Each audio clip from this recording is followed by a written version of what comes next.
네, 3교시 수업 시작하겠습니다. 좀 전에 말씀드렸던 것처럼 계면활성제 종류에 따라서 분류를 했잖아요. 우리가 이온을 뗀 거에 따라서 분류를 했고, 그 이온에 따라서 계면활성제를 사용을 하는 제형이 달라진다. 그거에 대한 장단점을 했고, 거기에 숫자가 있어요. 계면활성제, 특히 비이온 계면활성제에 사용을 하는 거. 왜 그러냐면 친수성이 크고 작고, 친수성이 작다는 것은 곧 친유성이 가깝다, 오히려 잘 섞인다, 이거에 따라서 제형이 달라지는 것은 비이온 계면활성제의 제형들에 많거든요. 그래서 비이온 계면활성제에만 적용이 되는 HLB 값이, 여기는 세정 제품도 다 포함이 됩니다. 네, 계면활성제가 갖고 있는 친수성기, 친유성기, 이런 세 기를 값으로 부여한 거예요. 0에서부터 20으로 숫자를 나타나게 하고, HL 값이 20이다, HL 값이 19다 얘기하는 것은 친수성이 크다는 거예요. 그 얘기는 뭘 얘기를 하냐면, 지금처럼 HLB 값이 15에서 18 정도의 값인 계면활성제의 종류, 원료의 값이 가용화제의 주되게 사용을 한다는 거예요. 가용화를 시킨다는 거는 뭘 얘기를 했죠? 소량의 오일이 계면활성 이 역할에 의해서 투명하게 용해되는 거예요. 어디에서? 물에서. 다시 말씀드립니다. 가용화라는 것은 물의 원료에 아주 소량의 오일이 포함이 될 때, 이 계면활성제를 사용을 하여 투명하게 보이는 거예요. 여러분 스킨토너가 완전히 불투명, 앞이 안 보일 정도로 약간의 불투명하거나 뽀얀 정도는 있지만 완전히 크림처럼 안 보이는 건 아니잖아요. 이거는 계면활성제의 아까 이온의 형태에 따라서 빛이 투과되냐 안 투과되느냐, 이런 형태로 만들어지거든요. 그러다 보니 화장수나 에센스나 헤어토닉, 향수, 제형을 여러분들이 가만히 보셔요. 약간의 불투명이나 액체 형태로 우리 육안으로 확인할 수 있는 것들을 가용화한다. 가용화 값은 HLB 값이 15에서 18 정도의 값으로 사용이 된다. 이 HLB 값이 낮을수록 어떻게 유화되는 크림이나 이런 분산을 시키는 이런 정도의 계면활성제로 사용이 되겠죠. 그래서 참고적으로 여러분들이 조금 더 전문적인 우리 과목으로 공부를 하기 때문에 이런 정도는 함께 설명을 드립니다. 여기 교재에도 나와 있을걸요? 있어요. 45페이지. 계면활성제가 갖고 있는 친수성기, 친유성기의 상대적인 세기를 얘기를 한다. 그래서 계면활성제에는 0에서 20 정도의 값을 부여한다. 그리고 유화라는 것은 아까 1교시 때 말씀드렸죠? 물에 유성 성분을 많이 넣을 때, 물이 6, 오일이 4, 6대 4 비율만 넣어도 크림이 만들어져요. 크림이 유성 오일이 스킨 토너에는 0.1%에서 최대 0.5% 이런 정도가 들어가면 가용화제를 쓰지만, 5% 이상 들어간다던가 오일이 유성 성분이 10% 이상 들어가죠. 그러면 벌써 로션이나 크림화 되고 있습니다. 그래서 그런 불투명하고 아주 탁한 빛이 통과하지 못하는 이런 불투명한 원료가 만들어져요. 제형이. 그래서 불투명한 백탁화된 상태, 로션이나 크림 형태를 얘기를 합니다. 이런 로션 크림을 사용이 되는 계면활성제는 유화제라 얘기하고, 여기에는 OW형, WO형이 있어요. 이거는 다음 페이지에 제가 설명을 드릴게요. 세 번째, 분산이라는 계면활성제는 분말이죠. 고체 입자를 완전히 액상으로 녹여있는 액상 원료가 아니라 분말 입자를 액체 속에 균일하게 혼합시키는 것을 얘기를 한다. 많이 사용을 하는 화장품 종류는 파운데이션, 마스카라, 아이라이너, 에나멜 이런 종류들이 있겠죠. 그래서 계면활성제 종류는 여러분들이 좀 많이 기억을 하시는 게 일반 상식적으로도 그렇고 화장품을 배우면서 도움이 되실 겁니다. 좀 전에 말씀드렸던 OW형과 WO형이라는 것은 무엇이 둘러싸고 있느냐. 물과 기름은 완전한 100% 일체가 되지 않는다고 말씀을 드렸어요. 그러면 최대한 이 나머지 이게 제형이라고 보면 최대한 이 물질이 수성과 유성이 가장 이상적으로 감싸고 있어야 돼요. 서로 분리가 안 돼야 돼요. 일부 화장품이 분리가 된 형태에 따라서 여러분들이 간혹 크림 뚜껑을 열었는데 위에 액상이 물이 쭉 떨어져요. 그거는 화장품이 어떻게 된 거예요? 수성과 유성이 분리가 된 거예요. 분리가 됐다는 것은 계면이 잘 안 됐다는 거죠. 계면활성제 종류가 안 맞았던가 아니면 온도가 안 맞았던가. 여러분들이 똑같이 유성, 수성, 계면활성제 종류를 똑같이 계량을 했는데도 만들어 보잖아요. 그러면 제조자가 어떤 온도로 했느냐, 온도 똑같이 70도 맞췄는데도 그 미세한 온도 차이에 따라서 오일 제형이 달라져요. 그래서 시중에 일반적인 판매가 돼야 될 제품은 일률적이고 균일해야 된다. 그렇지 않을 때는 화장품의 형태가 법적으로 판매가 될 수 없다. 그래서 요 OW형이라는 것은 외우기 쉽게 여러분들이 요 W 이렇게 슬래시 밑에 써 있잖아요. 이게 바깥에 있다 생각을 하시면 돼요. 무슨 말이냐 하면 지금처럼 오일하고 물을 섞어줬어요. 근데 얘네들이 완전하게 하나가 돼야 되는데 이 겉에 있는 그 녀석이 수성이냐 유성이냐에 따라서 우리가 사용을 했을 때 그 발림성이 달라져요. 겉면이 수성이에요. 겉면이 수성이야.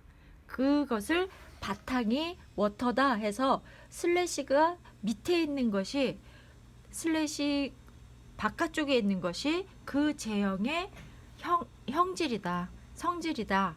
얘기하시면 돼요. 그래서 이 바깥면에 물이지만 이 안에는 뭘 둘러싸고 있다는 거예요? 오일이.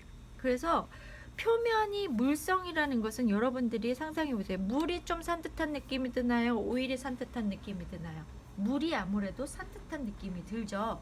그래서 이 OW형이라는 것은 물면이 수용성 면이 밖에 있다. 밖에 있으니까 육안으로는 똑같은 크림이에요. 근데 제조 시에 물을 오일에 섞느냐, 오일을 물에 섞느냐, 이거에 따라서 달라집니다. 사용감이. 그래서 바깥면이 워터형, OW형이 크림으로 만들어졌을 때 육안으로는 구분할 수 없지만 사용감으로 미세하게 산뜻한 크림이 만들어진다. 가만히 생각을 해보시면 크림 중에서도 약간 오일리한 크림이 있는가 하면 산뜻한 크림이 있네요. 그거는 물과 오일의 양의 조절에 따라서 달라진다. 첫 번째. 두 번째로는 계면활성제에 좀 전에 말씀드렸던 HLB 값에 따라서 사용감이 달라진다. 세 번째, OW형이냐 WO형이냐에 따라서 달라진다. 어렵기도 하고 재밌지 않나요? 저도 화장품만 취급하진 않지만 이런 원리 때문에 우리가 사용감이 미세하게 달라지는구나. 내가 쓰는 화장품도 이런 부분 때문에. 그러면 어떤 피부에는 유분이 좀 더 필요한 사람들은 WO형이 필요할 것이고, 피지가 많고 나는 땀이 많고 하는 사람들은 OW형의 크림이 많겠다. 청소년기라든가 20대 초반이라든가 20대에는 어떤 타입을 선호하겠습니까? OW형을 선호합니다. 그래서 제조할 때, 화장품을 제조할 때는 어떤 타겟이냐, 누가 쓰느냐가 가장 중요하죠. 그래야지 제조 기술 자체도 틀려지고 원료가 틀려집니다. 그럼 반대로 WO형은 오일면이 밖에 있어요. 오일면이 밖에 있다고 해서 아주 오일리하거나 기름이라는 것이 아니에요. 그냥 조금 더 촉촉하다 느끼는 정도죠. 그래서 이러한 WO형은 바깥면이 오일 형태이기 때문에 유분감이 살짝 더, 아주 미세한 차이예요. 미세하게 더 느껴진다. 그러면 이런 타입은 누가 좋아할까요? 건조한 타입. 연령대 불문하고 건조한 피부 타입, 또한 노화 피부, 이런 부분, 재생이 더디거나 건조해지는 이런 예민하는 타입은 WO형이 도움이 되겠죠. 그래서 OW형과 WO형을 잘 이해하셨습니다. 그래서 요즘에는 WO, OW만 있는 게 아니에요. 그걸 또 바깥으로 또 씌워요. OW, O, WO, W. 뭐 이런 식으로 계속 이런 나노 기술, 쪼개는 기술이라든가 제조 기술이 발달하고 이제 많이 향상됨으로써 이런 제조 기술에 따라서 그러면 겉면이 유성인데 안에 수성의 촉촉 산뜻함도 느끼면서 다시 오일기가 있어요. 그러다 보니 사용감이 아주 더 촉촉함이 유지가 되는 것 같아. 아니면 좀 더 내가 부드럽게 발림성이 있는 것 같아. 이런 부분으로 선호하게 됩니다. 앞서 말씀드렸던 것처럼 계면활성제는 이 물의 원료와 오일의 원료를 잘 섞어주는 중요한, 정말 제일 중요한 역할을 하다 보니 이러한 계면활성제는 예전에는 90% 이상이 합성 계면활성제였어요. 교재도 보시면 합성 계면활성제, 천연 계면활성제 뭐 이런 나뉜다고 했잖아요. 이런 나뉘는 종류에 따라서 예전에는 미네랄이라든가 합성으로 만들어내고 섞이게끔만 해주면 되는 게 화장품이었는데 지금은 이러한 원료에 따라서 피부가 다르게 느껴지고 다르게 효과를 봅니다. 그게 왜 더더욱 그러냐면 환경이라든가 이 공해라든가 이거에 따라서 피부가 달라졌어요. 그 전에는 좀 강해 합성을 쓰건 뭐 이렇게 동물 오일을 쓰건 피부가 스스로 개선시키는 면역이나 개선 능력이 뛰어났으나 요즘에는 사소한 거에도 약해지고 민감해지고 열감, 에어컨, 히터 이런 환경이 바뀌다 보니까 피부가 달라졌어요. 그러면 당연히 일반 사람들은 내 피부에 문제가 있는 것을 인식 자체도 건강한 피부인데도 싫어하고 더불어서 피부에 문제가 생기는 사람도 더 많고 그래서 천연 성분 선호 천연 유기농 이런 것들을 선호해요. 가장 이상적인 거는 어떠한 제품도 스스로 사용하는데 문제가 없는 내 피부로 갖는 게 중요하긴 하죠. 그렇지만 스스로 하기가 힘드니 화장품으로 일부 보호를 받는 거입니다. 일부. 그래서 천연 계면 활성제는 천연 유지 원료예요. 동물에서 나올 수도 있고요. 식물에서 나올 수도 있습니다. 대부분의 동물보다는 식물에서 나오는 천연 계면 활성제를 선호하는 편이고 지금 현재로서는 천연 계면 활성제도 많이 화장품 원료로 사용이 돼요. 화장품의 기능이나 효능에 따라서 가격이 결정이 돼요. 원료 사용이나. 그러다 보니 기능성 화장품이나 소셜 마켓으로도 고급 원료를 사용을 하는 회사도 늘어나고 있는 현황입니다. 피부에 자극이 졌다는 거고 피부에 안전하다는 거 당연히 우리가 예측하듯이 천연 계면 활성제를 선호하는 이유입니다. 여기 나오는 종류는요. 콩에서 나오는 대두 또 계란 노른자 네일스틱 계란 노른자가 이온성으로 계면활성 역할을 해주는 거 아시죠? 그래서 물과 기름을 잘 섞이게끔도 해주고 내 피부에 보호막을 형성을 시켜주기도 하고 그래서 계란 노른자 천연 스스로 하는 천연 팩 집에서 할 수 있는 계란 노른자 다시마 또는 녹차가루 이런 것들을 한번 해보세요. 요즘처럼 이제 또 봄철이고 환절기 시에 여러분들의 피부를 보호하기도 하고 영양분을 주기도 하고 유지를 시켜주기 위해서도 사용을 합니다. 인삼의 사포닌 성분 천연 사포닌 성분이 많은 식물 원료들이 많아요. 신기하게 갑자기 까먹었는데 사포닌 성분이 많아서 쏘워트라는 허브 식물이 있어요. 말 그대로 쏘이 붙었어요. 비누 워트. 쏘워트라는 식물은 물이 닿으면 거품이 생겨요. 그래서 잎을 비비잖아요. 그러면 거품이 생겨서 천연 비누 역할을 했던 지금도 잘 재배가 되고 재배해서 사용을 하고 있는 허브 중에 하나입니다. 그런 사포닌 성분이 들어있는 거. 그렇지만 인삼은 사포닌이 거품 형성제로만 사용을 하는 것이 아니라 우리의 기능성 인체에 도움이 될 수 있는 성분들을 복용해서 더 많이 사용을 하죠. 사탕수수의 잔탄검. 여러분들이 나중에 한 번씩 좀 원료를 사용을 할 때 들어볼 원료명이에요. 잔탄검. 그 껌 이름이 아니라 사탕수수 나무에서 식물에서 추출이 됐는데 우리 제품에 그 점도를 맞춰줘요. 끈적끈적하게 많이 넣으면 끈적해질 수도 있지만 아주 묽은 정도의 제품을 이 잔탄감을 넣으면서 약간의 점도가 생겨서 우리가 사용하기 편하게 만들어주는 거. 코코넛 오일에서 코코넛 나무에서 추출하는 코코베타인이라는 것은 대표적인 보습제, 수분 보습제 뭐 이런 거.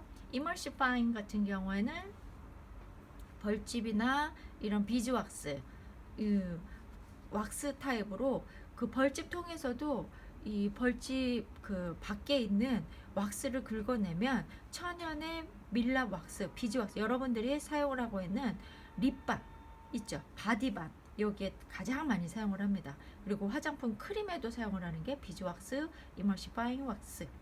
팜나무, 코코넛 나무에서도 몬타나무 왁스, 올리브 유화 왁스. 올리브 유화 왁스는 우리 어디에 만들 때 사용할 거냐면 계면활성제 중에서도 유화제. 올리브 나무에서는요, 계면활성제가 이 추출돼서 가공하는 거에 따라서 가용화제로도 쓰고요, 유화제로도 쓰여. 유화 왁스. 올리브 리퀴드라는 것은 액상으로 추출이 그 제형을 추출해서 가용화제로 사용을 하는 것이 올리브 리퀴드. 올리브 유화 왁스는 유화제, 크림을 만드는 종류로 사용을 합니다. 종류가 뭐 아주 일부예요. 이런 일부의 이름들을 한 번씩 여러분들이 확인하시면 좋겠습니다. 자, 다음은 알코올류예요.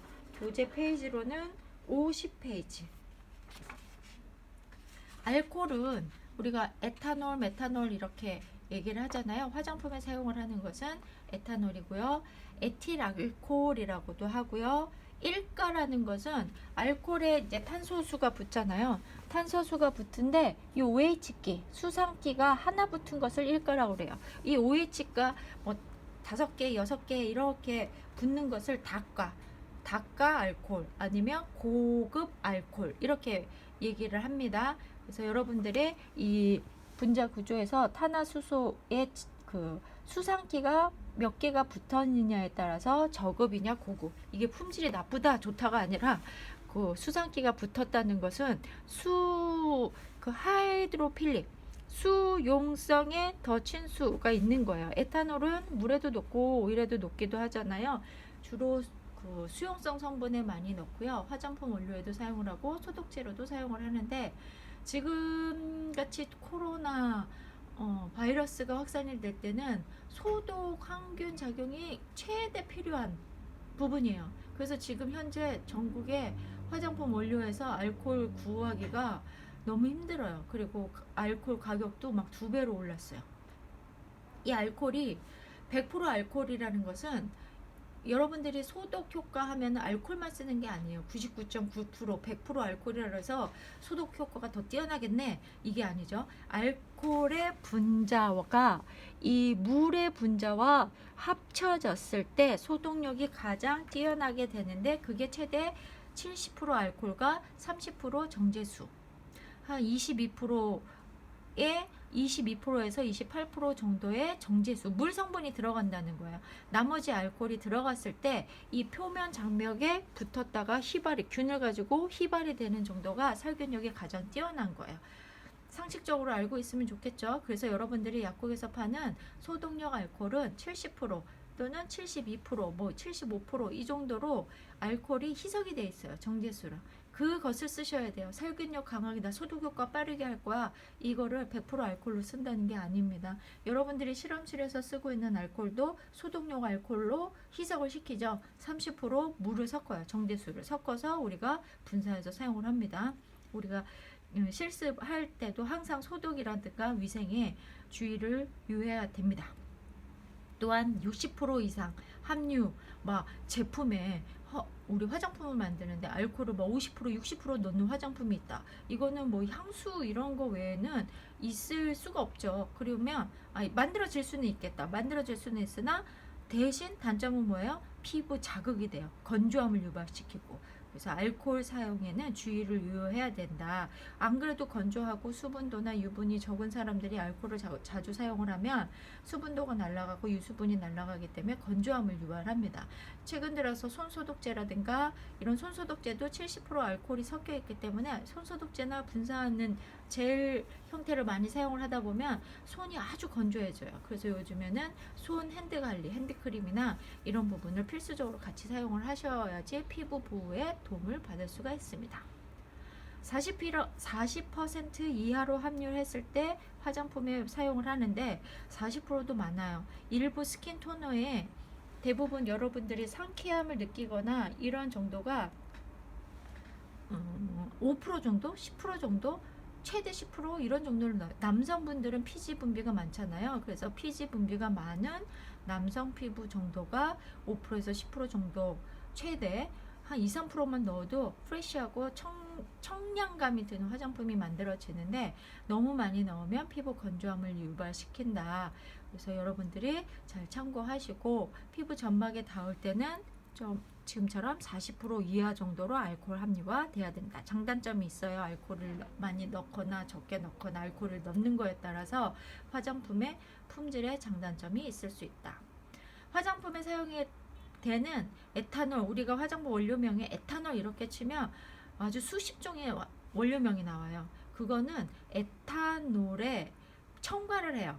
알코올에, 일반 알코올에 변성제 종류다. 그래서 뭐 보존을 시킬 수도 있고 가공하는 용매제라고 할 수 있어요. 그런 용매제를 포함을 시키는 것을 변성 알코올이다, 변성 에탄올이다 해요. 그러면은 이런 변성 알코올을 우리가 화장품 원료로 많이 사용을 합니다. 화장품에 많이 사용이 되는 알코올 이름이 SD 알코올 40, 부탄올로 이제 변성을 시켜서 안정도를 높이거나 사용하기 편하게 만들어주는 건데, 일가의 저급 알코올, 이소필릭 알코올, 그냥 알코올이라는 원료명을 치면 잘 안 나와요. 여러분들도 화장품 원료 전성분을 확인해 보시면 알코올 포함이 되어 있는 것도 있고, 일반 알코올이다 그러면 이소프로필 알코올, 이 정도를 일반 알코올이라고 표기합니다. 여러분들이 이제 참고해서 볼 수 있는 방법, 이런 것들이 꼭 외우지는 않아도 참고 알코올 종류가 화장품 원료에서는 이렇게 사용이 된다 이해하시면 되고요. 여기에서 이제 오늘까지는 알코올까지 했어요. 교재 51페이지 3주차까지는 앞부분에 다시 한번 교재를 보시면 우리가 워터 계열 유화제, 계면활성제를 얘기했어요. 이번 주차에는 계면활성제 종류를 잘 기억하시는 것이 과제이고 퀴즈를 푸시는 게 도움이 되실 거고요. 워터 계열은 우리가 허브나 약초, 한방 추출물의 이런 효능에 따라서 사용을 한다고 말씀을 드렸고요. 교재 43페이지 보시면 유화제나 44페이지 계면활성제는 용도에 따라서 유화시킨다, 가용화시킨다. 44페이지 중간 보시면 유화시킨다, 유화제, 가용화제, 분산제, 수분제는 보습제를 얘기를 해요. 기포제, 세정제, 대전 방지제, 이런 명칭으로 불려지고 있고, 이런 계면활성제의 특성에 따라서 표면 장력을 줄여서 제형을 만들어 준다. 이런 미셸이라는 것이 여러분들이 거품제예요. 거품제. 교재 쭉 보시면 아래쪽에 보시면 나와 있죠. 참고하셔서 여기 이 부분, 그래서 계면활성제는 종류가 이런 명칭으로 불려져 있는 거, 계면활성제 여기 부분은 꼭 읽어보세요. 한 번씩 쭉 읽어보고, 계면활성제가 갖고 있는 친수성기, 친유성기를 값으로 나타낸 것이 HLB 값. 그래서 비이온 계면활성제의 수성기냐 친유성이냐에 따라서 계면활성제의 제형이 제품으로 반영이 된다. 그 영향을 미친다. 그리고 계면활성제는 이런 성질, 수용액 내에서 녹아지는 성질에 따라서 이온을 띠는데 크게 네 가지가 있다. 음이온성, 양이온성, 양쪽성, 비이온성. 음이온성 같은 경우에는 이제 세정작용, 기포 작용이 많아서 세정 작용이 뛰어나다. 단점은 건조함을 유발시킬 수 있다. 샴푸나 거품제, 폼클렌징이나 샤워 젤이나. 양이온성은 정전기 방지, 살균 소독. 그래서 트리트먼트나 헤어 린스에 사용이 된다. 피부 자극이 가장 높다. 그리고 양쪽성 이온 같은 경우에는 저자극 베이비 제품이나 양쪽의 이온을 갖고 있어요. 쉽게 이렇게 친화되기도 하고 이제 피부 자극이 적다. 베이비 제품에 사용이 된다. 마지막 비이온성 계면활성제는 이온을 띠진 않으나 친화성이 자유로워서 화장품, 기초 화장품에 많이 사용이 된다. 이런 정도를 여러분들이 쭉 한번 계면활성제 페이지 47페이지부터 51페이지를 쭉 읽어보십시오. 그 내용이 오늘의 수업 과정이었습니다. 도구나 이런 전도, 색소 첨가, 믹서 이런 것들은 우리가 도구라서 우리가 실질적인 실습에 들어갈 때 또 설명을 드리겠습니다. 이번 주도 수고 많이 하셨고요. 건강관리 잘 하시고 다음 주에 만나겠습니다.